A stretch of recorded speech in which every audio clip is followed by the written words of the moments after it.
Hello everybody, so today I'm going to be making a tutorial on SEEPW here, and I'm going to be teaching you guys some features, for example, how to add in rainfall, how to add in a drain, how to use the sample functions on the program, as well as adding in Bedrock. So first we're going to make sure we have our student license picked, and we're going to go into SEEPW. Here is some of our key and stuff that we don't really need unless we're adding or creating new projects. So we're just going to exit out of that. So the first thing that we're going to do is we're going to make sure our units and scale are set. So we're going to hit set units and scale, and I'm going to change my horizontal scale to 350, and I'm going to change my vertical scale to 250. My probable extents are fine, so I'll hit apply, hit OK, and now I have a bit of a higher resolution.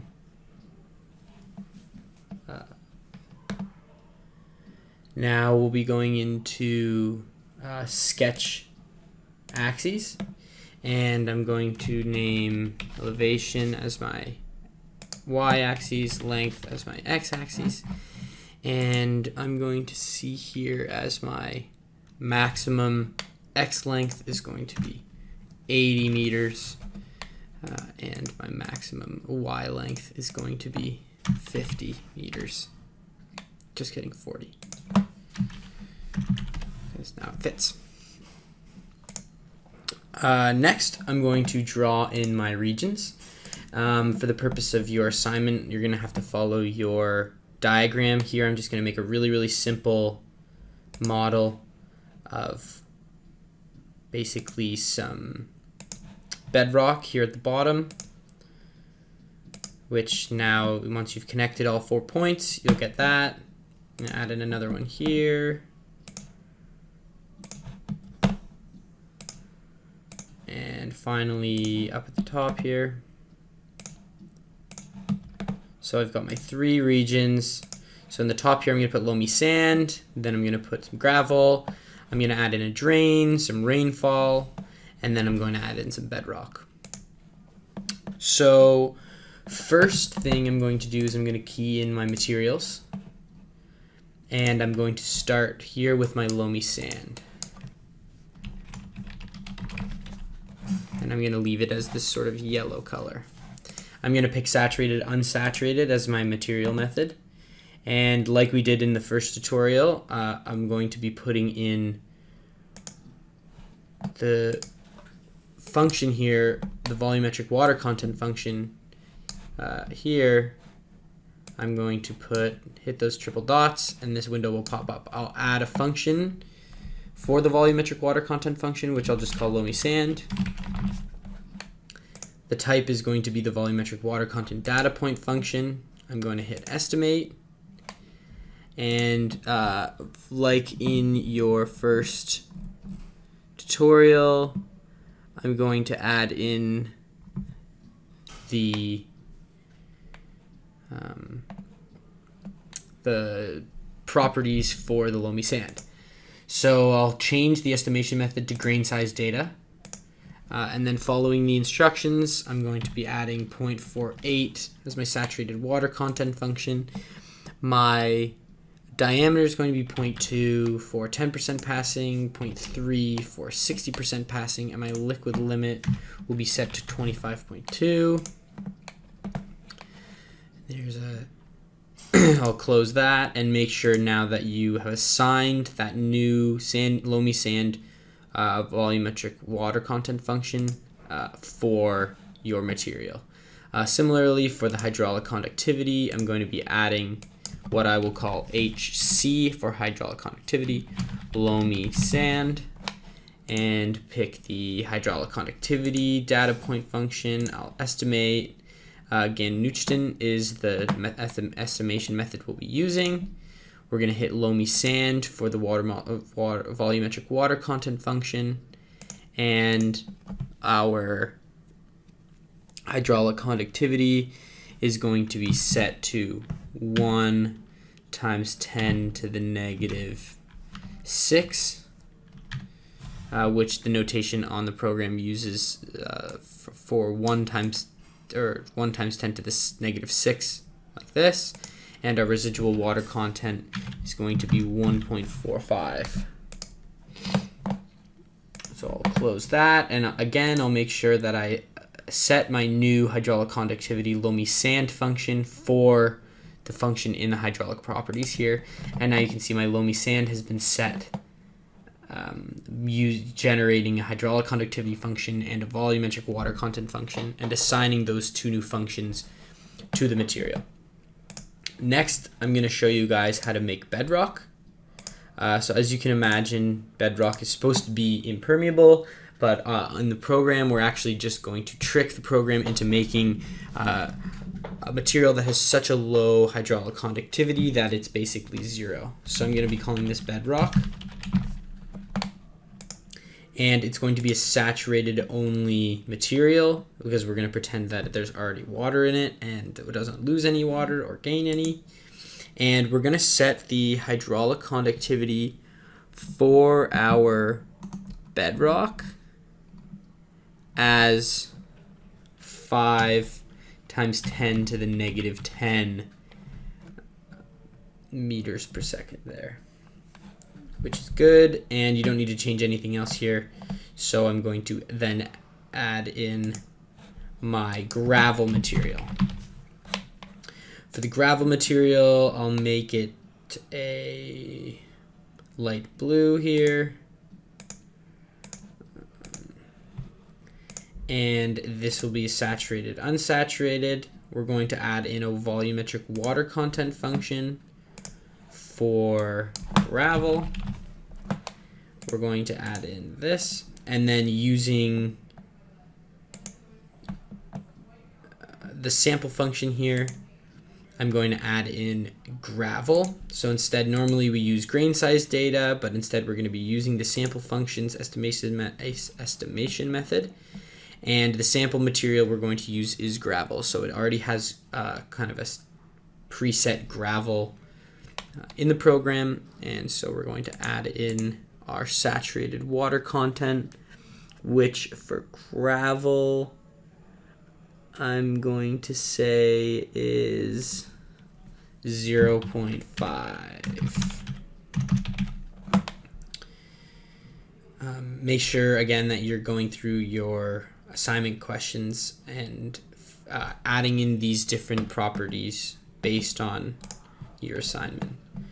So that looks good. We're going to again make sure that we assign that gravel here. You see how it's highlighted. We're working on gravel. We add in gravel. Similarly, we're going to do a hydraulic conductivity function for the gravel. So we're going to call that HC gravel. We're going to add in this. We're going to estimate. It's going to be gravel as our function. And in the instructions, we have a hydraulic conductivity for gravel of 0.001. And our residual water content is going to be set for 0.2. So we'll hit OK. We make sure gravel is set for our volumetric water content function. And so we'll hit OK. We'll hit exit. And again, we're going to make sure that we pick that. So now you guys have kind of seen how to make bedrock using saturated only, how to make gravel using our sample functions. The next thing that I'm going to show you guys how to do is the rainfall. So first, again, I'll just quickly draw in my my materials. Draw materials. And so loamy sand, we click up here. Bedrock down at the bottom, and gravel's right in the middle. So we're going to have water we're going to have rain up here. It's going to seep through. It's going to quickly go through the gravel. I'm going to put a drain here in this corner, and then we'll be able to see it all kind of drain through. So rainfall is actually created by doing a boundary condition. So we're going to go key in boundary conditions. We're going to add a new boundary condition. and we're going to call it rainfall. I'm going to set it as a kind of blue color for rain. And for rainfall, we're going to be doing what's called a unit flux. And we're going to be adding in a certain amount of rain per in meters per second. So again, and this is set on your assignment sheets, make sure you're paying attention to your units. So for the sake of this project, I'm going to be putting in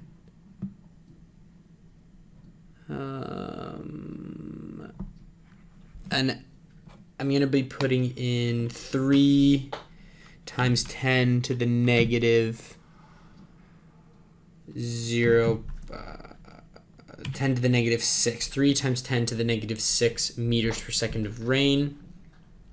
It might be different on your assignment sheet. Make sure you're looking and doing unit conversions where it needs to, because some of the units in the assignment might be different from what is inputted into the program. So then our rain is done. So then we hit close, and then we're going to draw our new boundary condition. So here we have a sign. We're going to hit rainfall, and I'm just going to hit the top right here. And now you can kind of see that we've got this these arrows showing that there's going to be a unit flux of rain or water, but in this case it's simulating rain at the top of our sandy loam. Finally, I'm going to show you guys how to make a drain. So we're going to key in some boundary conditions. I'm going to call it drain, and I'm going to set it as this kind of pink color. Now, the drain is actually the same function here as the zero pressure. So what we'll do there is add this pressure have equal to 0. And basically that just means that where we put the boundary condition for the drain, which I'm going to kind of put down in here, there's going to be a pressure of 1 atmosphere, and so since the pressure from the water is going to be much higher, then obviously the pressure at that drain, all the water is going to kind of get sucked into that drain. So to do that, I'm going to first add a point in, and I'm going to put my point here at 510 because I'm going to make my drain about 5 meters long. And then I'm going to draw my boundary conditions. I'm going to pick drain. Oh, it didn't change my color. That's okay. And I'm going to click anywhere between this point here and the point that I created to create a drain. So now that we've created our rainfall, we've got our bedrock, our gravel, and our loamy sand, we've got our drain, I think it's time to run the program. So again, we're going to save this here as video tutorial.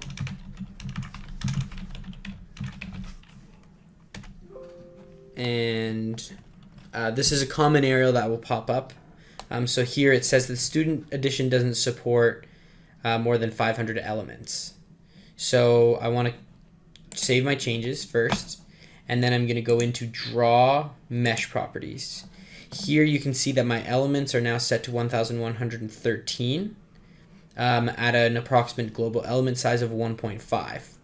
That basically means that my mesh creates all of these elements at this size of a mesh. So to decrease the number of elements I have, I'm going to increase my approximate global element size by 0.5, so up to 2. Again, it says it doesn't support 500 elements, but I'll hit OK, and here you guys can see that there's 600 elements. The program still won't run, so I'll change this to 2.5. Again, it says that there's more than 500 elements, but as you can see once we've hit OK, that we've got now this elements here at 384, which is less than 500. And so we can then ignore the program and just kind of hit exit. We'll hit save again. And now when we hit start, we should be able to get this nice program model. And so see here, as you guys can see, you know, the head of the water that's being filled up on top of the sand, is the water slowly starting to drain. But you can kind of see how the lines are kind of tilted towards the drain, meaning it is slowly starting to get to the drain. And right when it hits that layer of gravel, there's much less resistance here, and the water starts to flow really fast towards the drain. And then here's kind of where your water level sits. So thank you guys for hopefully enjoying the video, and you should now be able to, using this video and prior tutorial instructions as well as the assignment instructions, to create your own models and submit with your lab report. Thanks again, and see you guys in tutorial.